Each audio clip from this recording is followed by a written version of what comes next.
Buenas noches, compañeros. Esta es la sesión 2 del módulo 1 del programa de formación para dirigentes, trabajadores en empleo informal, y esta sesión la vamos a dedicar al marco normativo y gobernanza de los mercados de abastos en el Perú, que ustedes conocen bastante bien. Yo solamente quería señalarles algunos temas y algunas reflexiones en relación a este marco normativo, ¿no?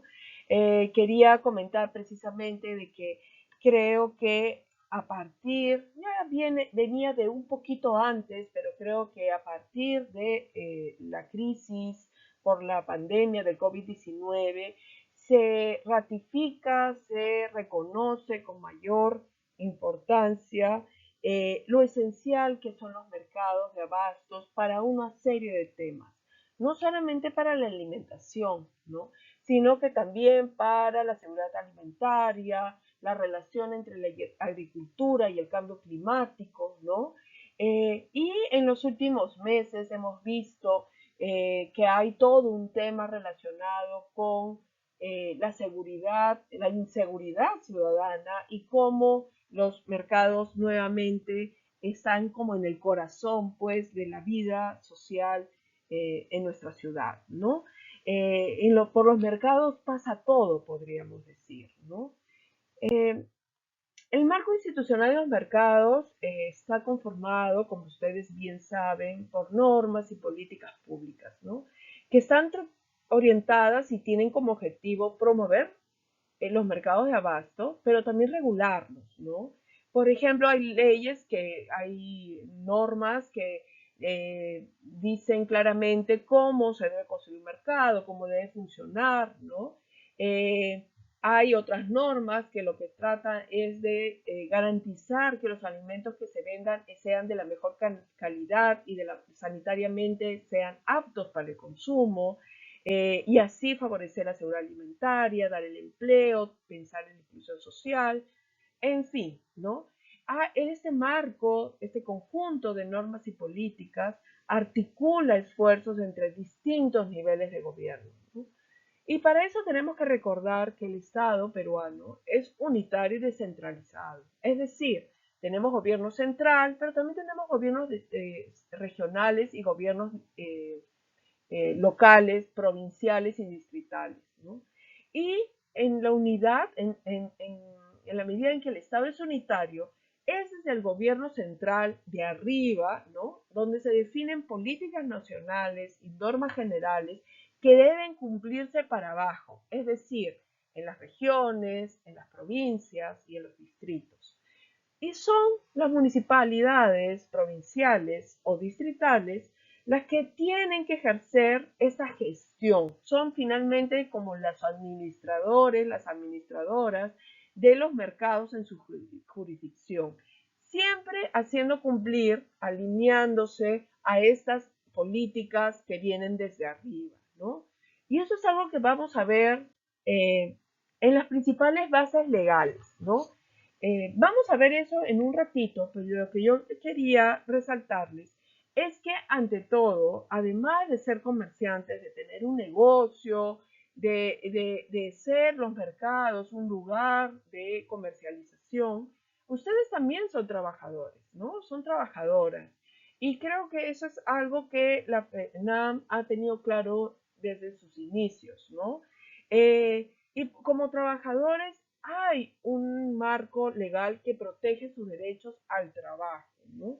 El derecho al trabajo se vincula justamente a la permanencia, a la formalización de los comerciantes y está protegido desde la Constitución Política del Perú, que es la mamá de las leyes, ¿no? En la ley, las leyes con más alta jerarquía que existen, ¿no? Y en esta Constitución Política del Perú se reconoce el derecho al trabajo y se reconoce también la libre iniciativa, pero también garantiza la protección al consumidor y la defensa de la salud pública. Por eso es que si se acordarán al final de la sesión pasada, Juan Carlos Vargas justamente señalaba que tenemos varias membretes, varias maneras, somos comerciantes, somos vendedores, somos negociantes, pero también somos trabajadores. Y él invitaba a que nos definiéramos como trabajadores, porque hay una protección legal, la protección de nuestros derechos en tanto somos trabajadores, ¿no? No es lo mismo que ser negociante o comerciante, porque tú tienes derecho a, hacer a abrir tu negocio, a ser comerciante, pero el Estado no te puede proteger si no eres bueno. Si te va mal, no es su problema, porque eso es una iniciativa privada e individual. En cambio, en tanto trabajador, sí hay un derecho constitucional que podemos exigir que se cumpla, ¿no? Además de la Constitución política del Perú, existen leyes de muy alto nivel, de una jerarquía mayor, que se cumplen en todo el país, que está relacionado con lo que ocurre también en los mercados de abasto, ¿no? Por ejemplo, la Ley Orgánica de Municipalidades, el Código de Protección y Defensa del Consumidor y la Ley General de Salud, ¿no? Que es de ahí de donde salen todas estas regulaciones para las condiciones sanitarias al momento de comercializar alimentos, ¿no? Y esto es algo que hay que tener en cuenta. Eh, Indudablemente, y ustedes, muchos de ustedes, sobre todo que han sido protagonistas, ¿no? Saben que eh, un hito muy importante en la historia de los mercados de abastos en nuestro país es la ley de privatización de los mercados que se dio en 1996.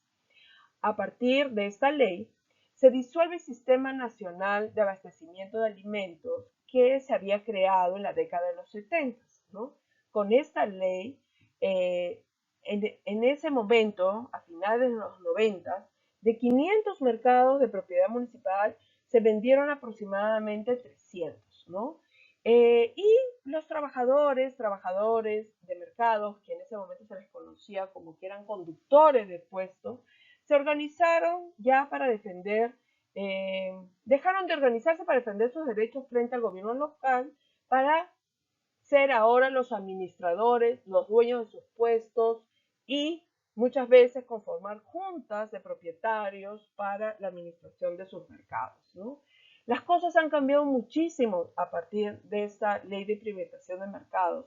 Por eso, como ven en esta gráfico que tienen ahí, que de acuerdo al censo de mercados que se hizo en 2016, el 71, más del 71% de los mercados están administrados por juntas de propietarios, ¿no? Y los mercados municipales no llegan a ser ni el 1%, son el 0.7%. Entonces sí podemos decir que la ley de privatización fue muy exitosa en la medida que la mayoría de los mercados de nuestro país son mercados privatizados, ¿no? Privados. Esta línea de tiempo que ustedes ven aquí, ya la conocen, le he hecho algunas modificaciones. Ustedes saben que la FENAM se constituye precisamente en 1970, ¿no? Y a partir de ahí hay una serie de cambios interesantes, ¿no? La constitución a la que me refería, la última que tenemos es del 93, la ley de privatización de mercados viene del 96, ¿no? Y bueno, sabemos que a comienzos del 2000 regresamos nuevamente a la democracia, ¿no? La ley orgánica de municipalidades se da todavía en el 2003. Y bueno, miren, el primer CADEMER se da en el 2007. Entonces, estos primeros años del nuevo siglo, es un regreso a la democracia, pero también es el inicio de una serie de eh, eh, eh, espacios de diálogo, de incidencia, para discutir qué hacer con los mercados de abastos, ¿no?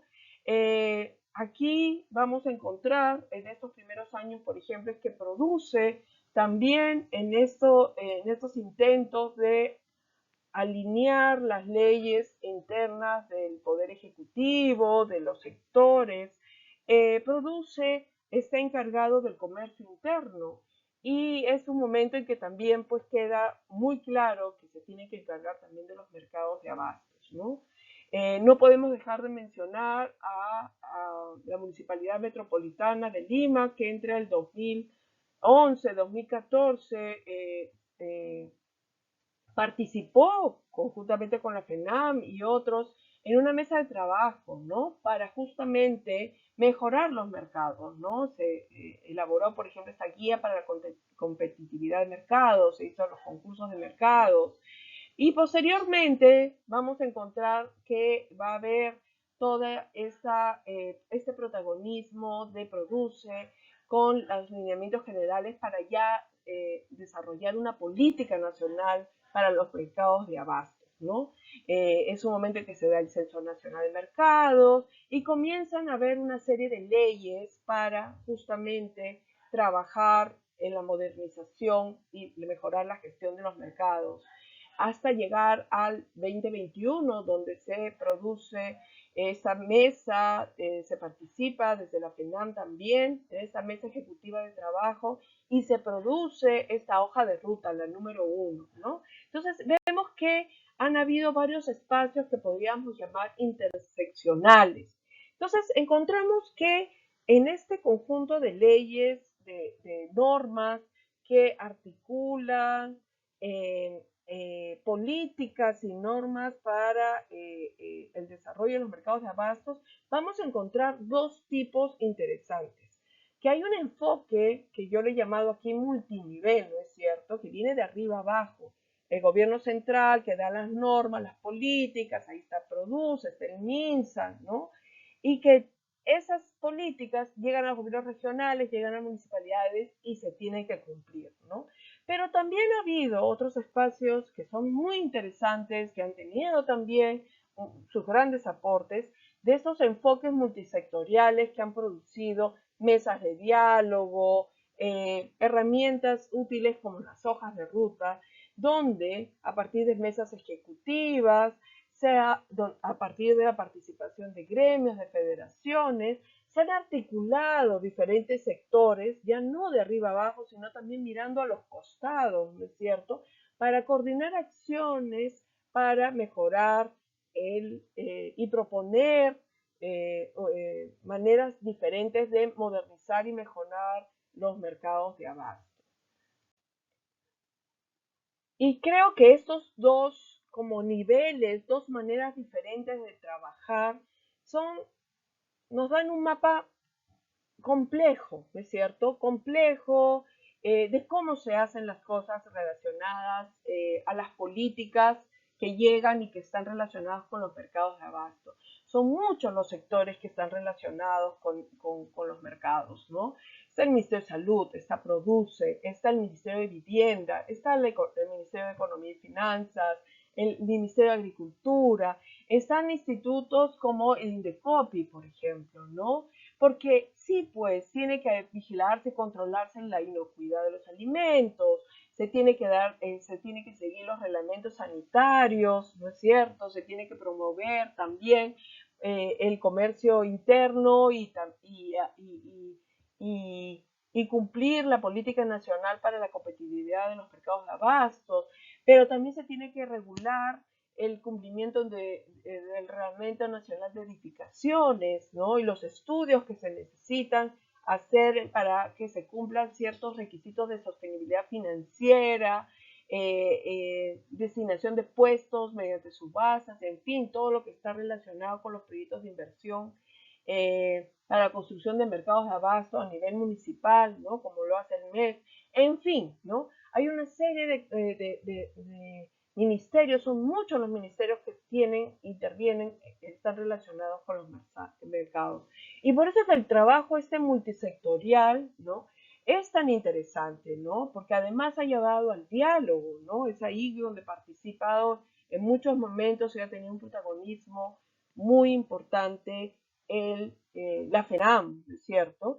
Porque todo eso tiene que llegar a los gobiernos regionales, ¿no? Que también tienen que garantizar que a su vez que esas políticas y administrar estos planes lleguen a sus provincias y a sus distritos, ¿no? Y son las municipalidades que si ustedes se ponen, tienen que hacer que todo esto que es normado por los diferentes sectores se cumpla, ¿no? Desde otorgar las licencias de construcción, remodelación, funcionamiento, hasta el plan de ordenamiento territorial, hasta la construcción, el equipamiento, cómo funcionan los mercados mayoristas, los minoristas, pero también regulan y controlan el aseo, la higiene, la salubridad, o sea, los baños, los extintores, las balanzas, la gestión de residuos sólidos, en fin, una serie de medidas, de reglamentos, de regulaciones que son bastante complejas y que hacen que la gestión de mercado sea muy complicada también, ¿no? Como ustedes saben mejor que yo. No me quiero alargar mucho porque ustedes son estas normas específicas y estas herramientas de políticas públicas relacionadas con los mercados que ustedes conocen.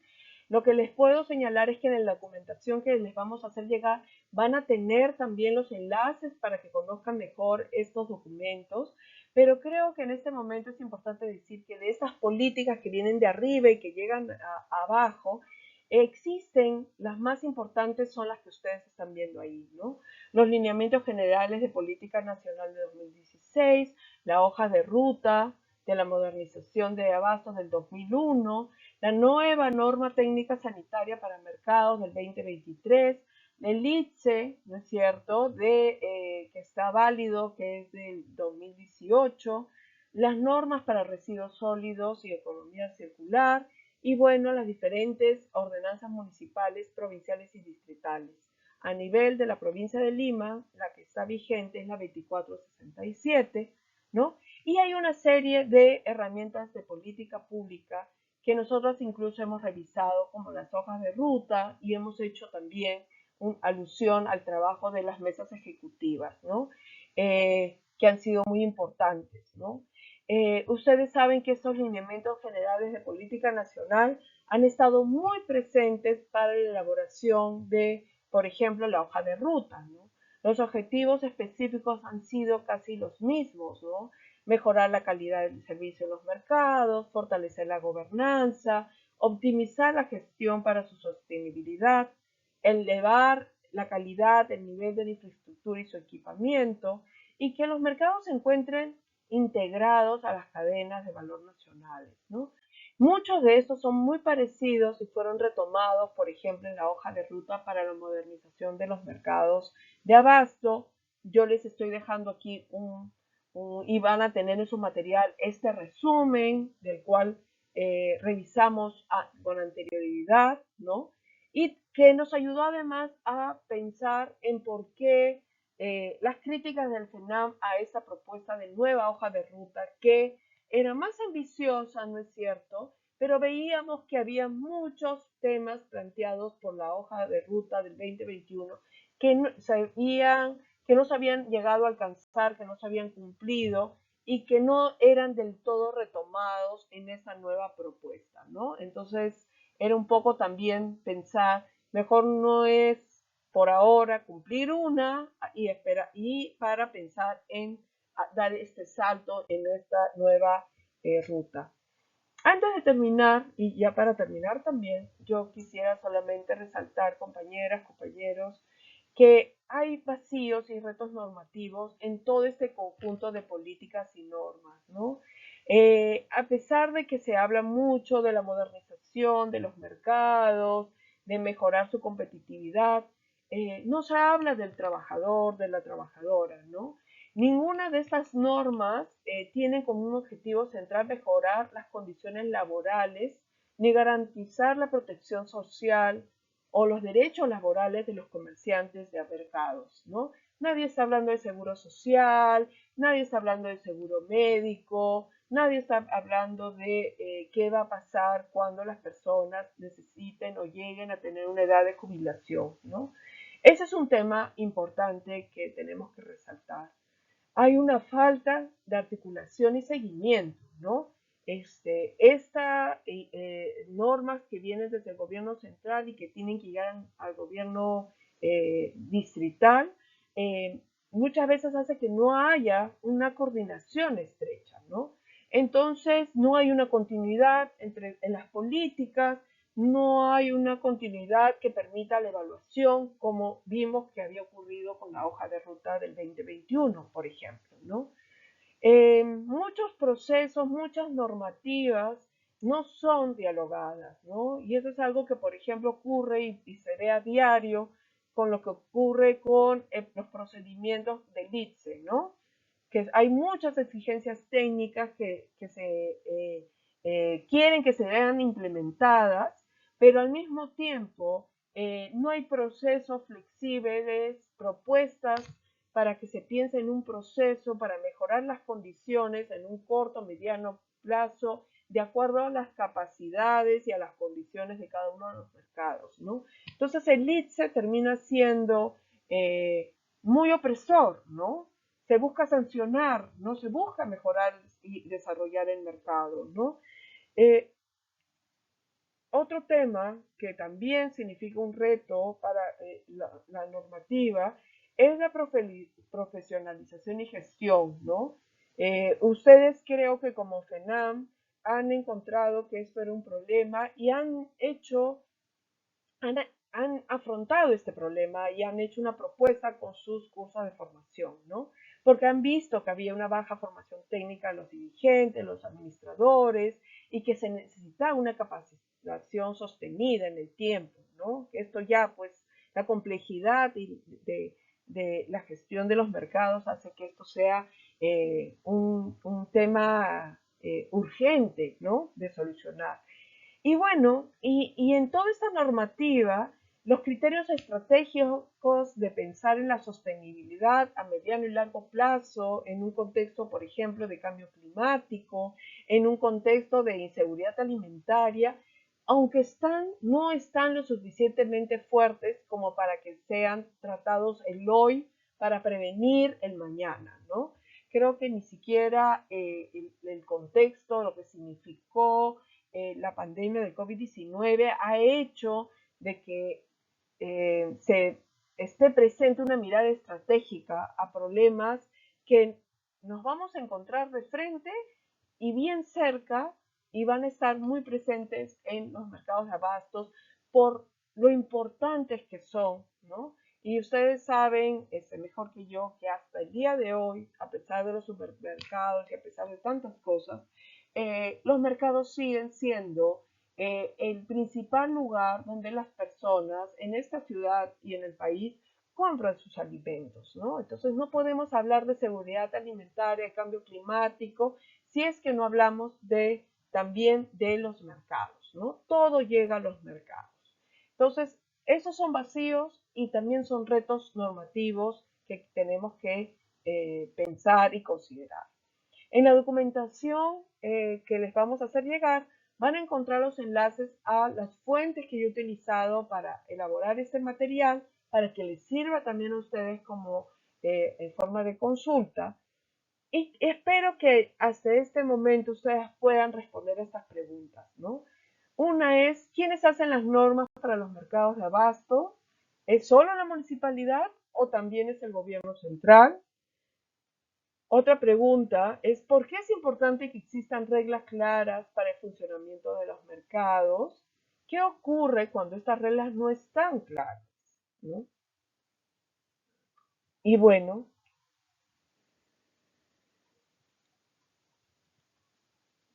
eso sería todo. Muchas gracias.